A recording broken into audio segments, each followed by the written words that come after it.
독일 사람 스테반 아우스템 지펜이라는 사람이 쓴 밧줄이라는 책에 보면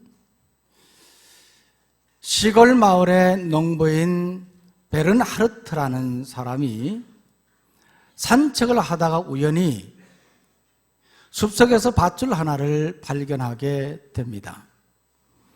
그 밧줄은 부드러운 곡선을 이루며 나무들 사이로 쭉 이어져 있는데 베른하르트는 이것을 마을 사람들에게 알리고 이 밧줄의 끝이 어딘지 알기 위해서 그것을 알아보려고 했습니다. 그런데 문제는 호기심에서 시작한 이것이 평온한 마을의 재앙으로 다가오기 시작했습니다. 왜냐하면 추수 때가 다가왔지만 농부들은 추수에는 관심이 없고 호기심을 해결하는데 그것에만 관심이 가득했기 때문입니다. 마침내 이 마을의 남자들은 욕망의 끈을 암시하는 이 밧줄의 끝이 어딘지 알아보기 위해서 원정대를 구성했고 그들의 아내들은 불안해하면서도 남자들을 떠나 보냅니다. 원정대가 마을에서 멀어지면 멀어질수록 마을에서는 수수 때를 놓쳐버리기 때문에 먹을 양식이 떨어지기 시작하는 겁니다. 먹을 것이 없으니까 이 마을 사람들은 견디다 못해서 하나 둘씩 그 마을을 떠나게 됩니다. 그렇지만 원정대는 돌아오지를 않습니다. 그때 원정대의 상황은 매우 힘들었습니다. 밧줄의 끈이 끝이 없다는 것을 예감하고 더 이상 앞으로 나아가는 것이 무의미하다는 것을 깨달았지만은 빈손으로 돌아가기에는 그들의 자존심이 허락지 않았습니다. 그래서 그들은 계속해서 밧줄을 따라갔던 겁니다. 밧줄에 묶이지는 않았지만은 밧줄에 묶여진 제수와 같은 것이었습니다. 결국 원정대원들 가운데는 한두 사람씩 이제 쓰러지기 시작했고 그들 가운데는 서로 갈등하며 분열하기 시작했습니다. 이것은 마치 욕망의 끈에 묶여 삶의 방향을 잃은 오늘날의 사람들의 모습과 같습니다. 저자 스테반 아우스템 지펜은 이 책을 통해서 독자들에게 욕망의 끈을 계속 붙잡고 전진할 것이냐 아니면 그 상태에서 자존심을 버리고 돌아올 것이냐를 선택하라고 요구하고 있습니다. 지금 우리는 어떤 욕망의 끈을 붙잡고 나아가고 있지는 않습니까? 그런데 오늘 우리가 삶에 감사가 없다면 우리는 나도 모르게 욕망의 끈을 붙잡고 도달할 수 없는 곳으로 가고 있을 수도 있습니다. 그러면 우리에게 속한 모든 것은 재앙이 되어버리고 맙니다. 그러므로 우리는 욕망의 끈을 놓고 현재의 삶에 감사하는 우리가 되기를 소망합니다. 감사하지 못하면 결국 욕망에 사로잡혀 우리 인생의 삶은 재앙으로 끝이 나버리고 만다고 하는 겁니다. 돌이켜보면 우리 삶 속에는 감사의 조건들이 참 많습니다. 이것저것 생각해보면 모든 것이 감사입니다. 오늘 말씀의 제목은 모든 것 감사입니다. 지난 주일에 추수감사절 예배를 드리면서 10가지 감사 편지를 써서 하나님께 드리자고 말씀을 드렸습니다. 한 해를 돌이켜보면 감사의 조건이 10개밖에 없겠습니까? 오늘 하루만 생각해도 감사의 조건을 생각해보면 얼마나 많은지 모릅니다. 건강하게 일어나게 해주신 것 감사, 아침을 잘 먹게 해주신 것 감사, 맑은 공기를 마시게 해주신 것 감사, 이렇게 건강하게 교회에 나오게 해주신 것 감사, 기쁨으로 하나님 앞에 예배 드릴 수 있게 해주신 것 감사, 옆에 사람 만날 수 있게 해주신 것 감사, 모든 것이 다 감사합니다. 너무너무 많습니다. 작은 것 하나라도 우리가 감사하지 못하면 나 자신도 모르게 욕망의 끈에 묶여서 재앙으로 나가고 있다는 것을 우리가 생각해야 하는 겁니다. 오늘 말씀에 보면요, 하나님께서는 이스라엘 백성들에게 초막절을 지키라 그렇게 말씀을 하셨습니다. 하나님께서는 이스라엘 백성들에게 지켜야 될 몇 가지 절기에 대해서 말씀을 하셨습니다. 레위기 23장 말씀에 보면 안식일과 유월절을 지키라, 초실절과 오순절, 칠칠절을 지키라, 나팔절과 대속죄일을 지키라, 그리고 초막절을 지키라, 그렇게 말씀을 하셨습니다.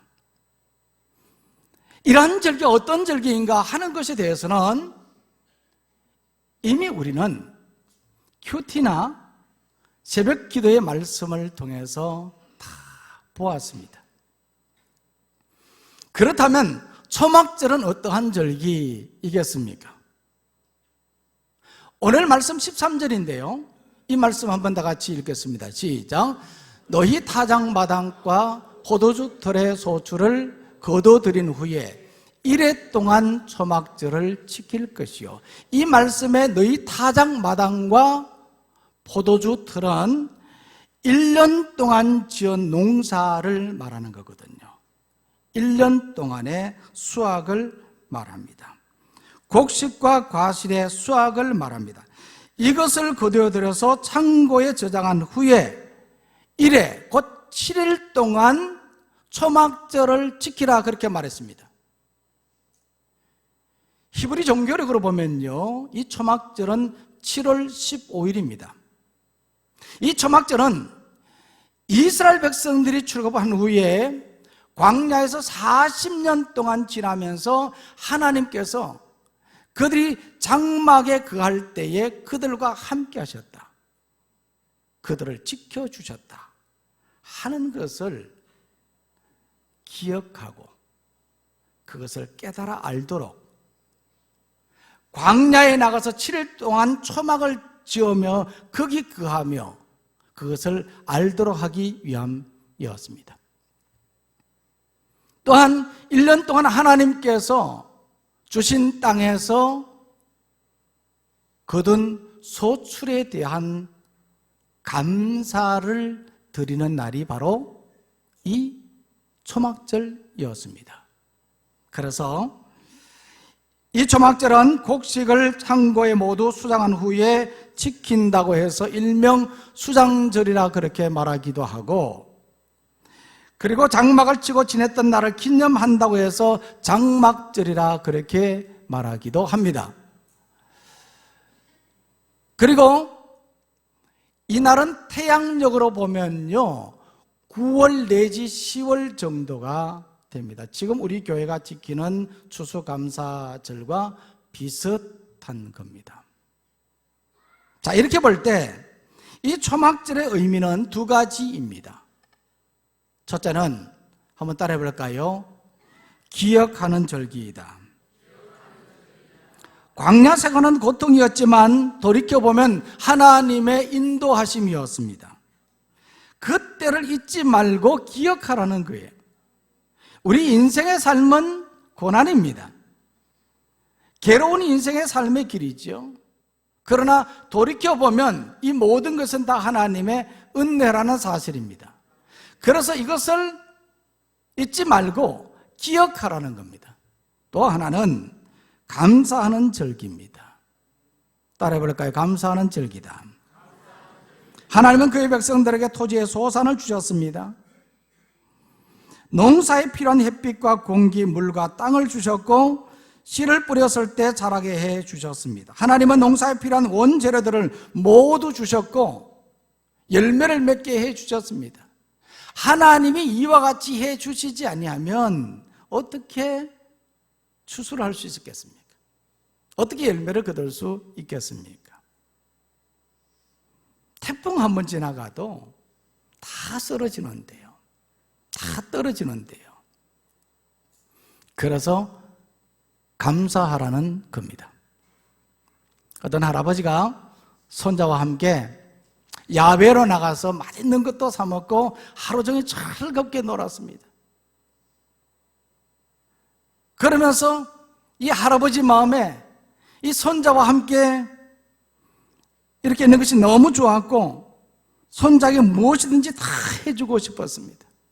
저는 할아버지가 아니라서 이 마음을 다 모르겠습니다만은 할아버지는 그런 것 같아요. 뭐든지 다 이 손자에게 해주고 싶은 그런 마음이 들었습니다. 그때 이 손자가 할아버지에게 말합니다. 할아버지, 그래, 오늘 재밌었어요. 아니야, 나도 즐거웠어. 할아버지, 그래, 할아버지가 빨리 안 돌아가셨으면 좋겠어요. 오늘처럼 재밌는 시간을 많이 보내고 싶거든요. 그러자 이 할아버지의 마음이 너무 기뻤어요. 그래, 할아버지 오래 살게. 얼마나 기분 좋은 대화입니까? 얼마나 따뜻한 대화입니까?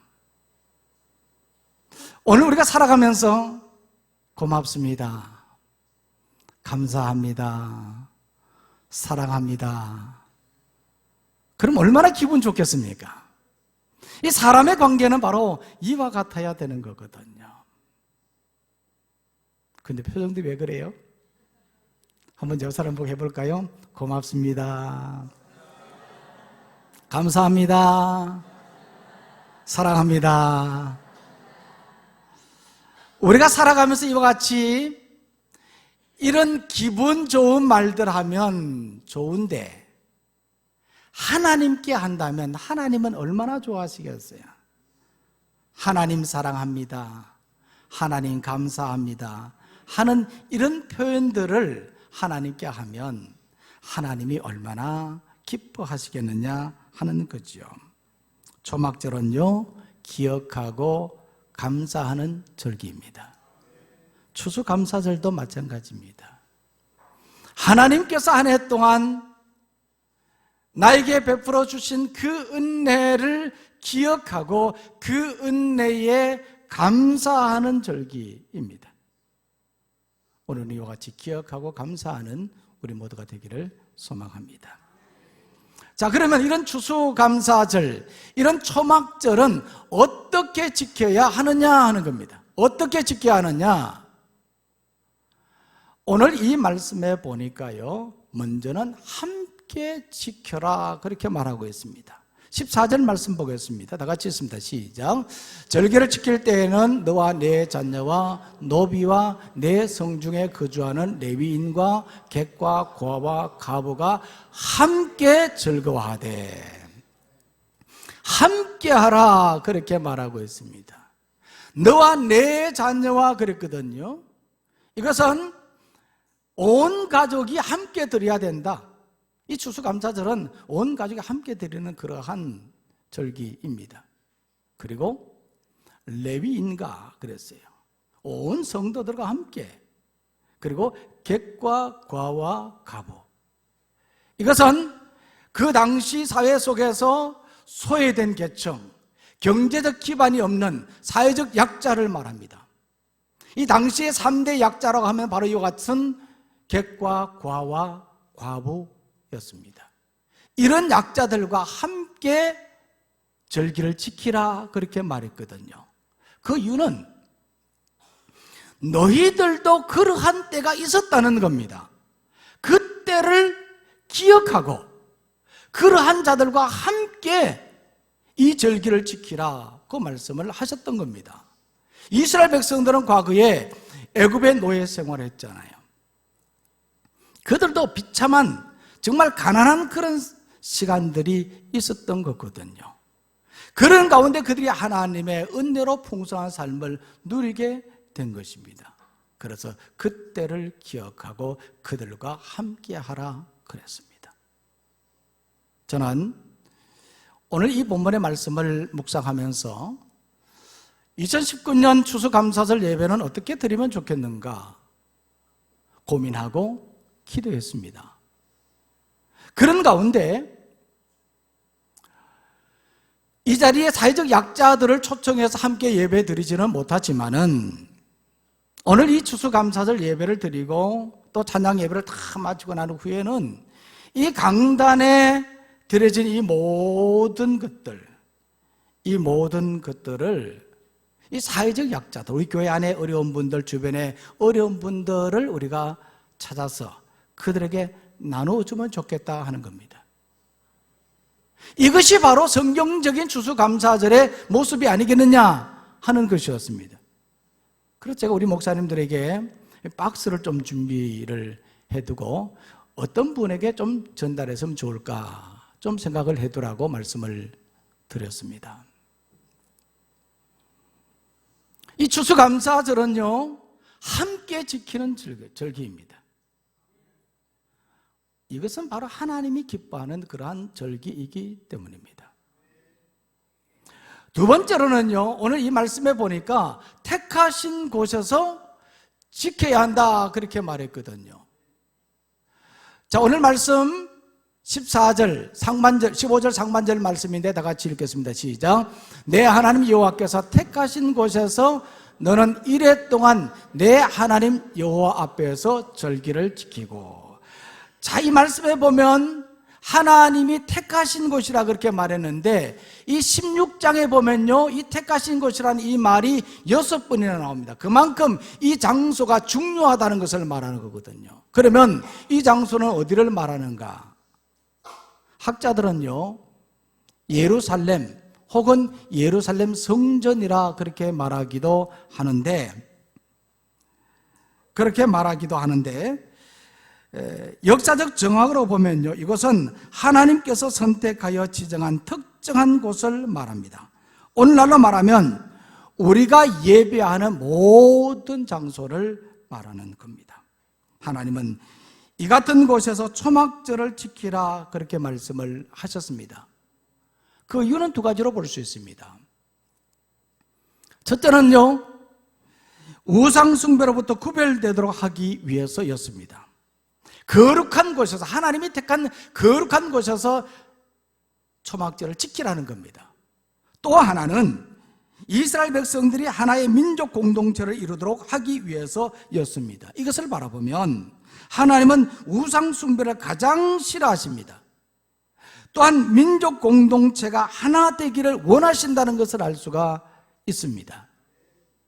그래서 저는 이 말씀 바라보면서 오늘 우리가 추수감사절 예배를 드린 후부터는 적어도 우리 가정이 하나가 되었으면 좋겠다 하는 겁니다.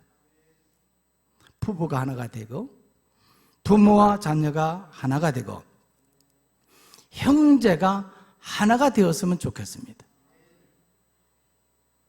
아멘을 많이 안 하시는데 다시 한번 할게요.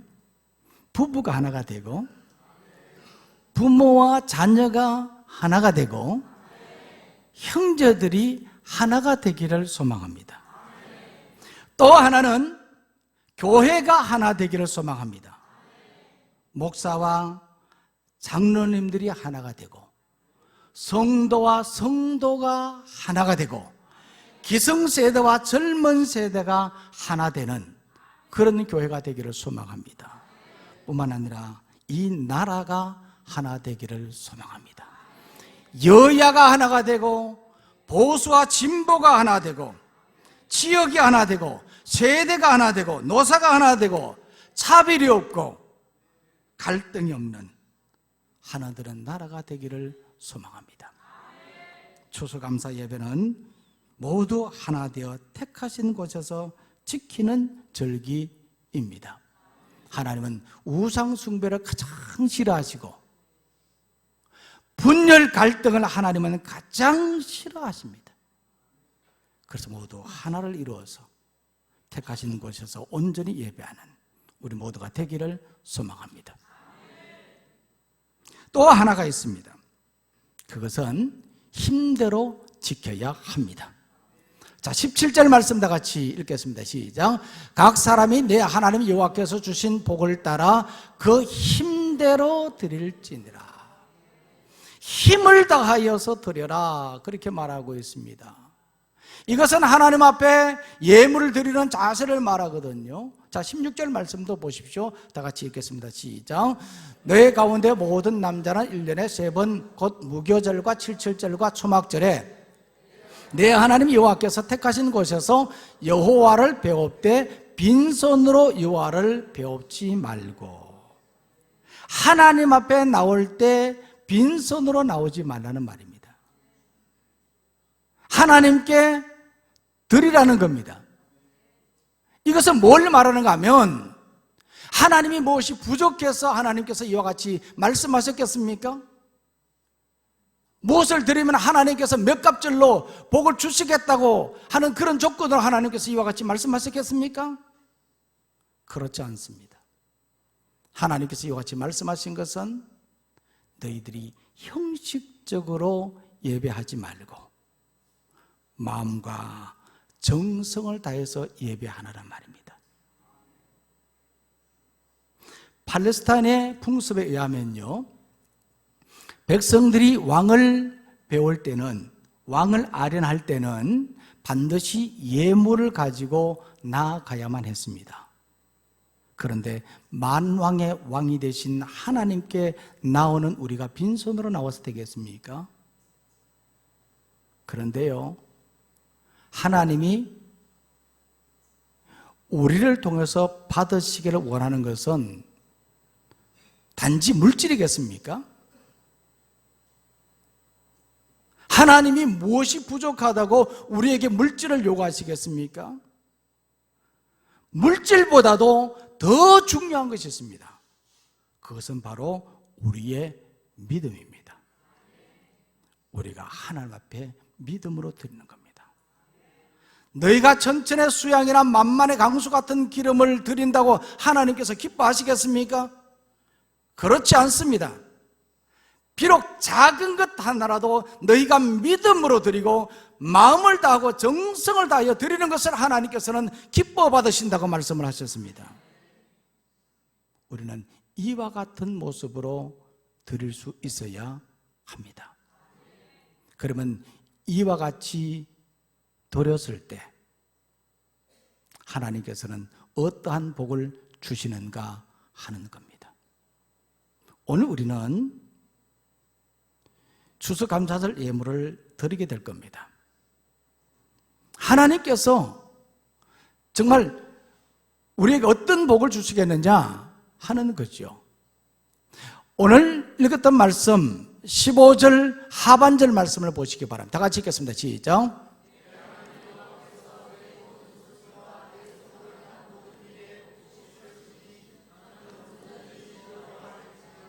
아멘. 여기 보면 내 하나님 여호와께서 내 모든 소출과 내 손으로 행한 모든 일에 복을 주실 것이라 그랬거든요. 내 모든 소출이라는 것은 일한 결과를 말하고 내 손으로 수고한 그 모든 일들은 일하는 모든 과정을 말하는 거거든요. 그러니까 너희들이 일하는 그 모든 과정과 결과에 있어서 하나님께서 복을 주시겠다는 말씀입니다. 복을 주시겠다는 겁니다. 이 초막절은 오늘날의 추수감사절과 같은 겁니다. 어떻게 드릴 것인가? 이 초막절은 한번 따라해 보겠습니다. 기억하고 감사하는 절기다. 함께 택하신 곳에서 힘대로 드려야 한다. 그러면 하나님께서 복 주시겠다는 말입니다. 우리는 오늘 이 말씀 꼭 마음에 새기고 우리가 믿음으로 하나님 앞에 예물을 드리는 우리 모두가 되기를 소망합니다.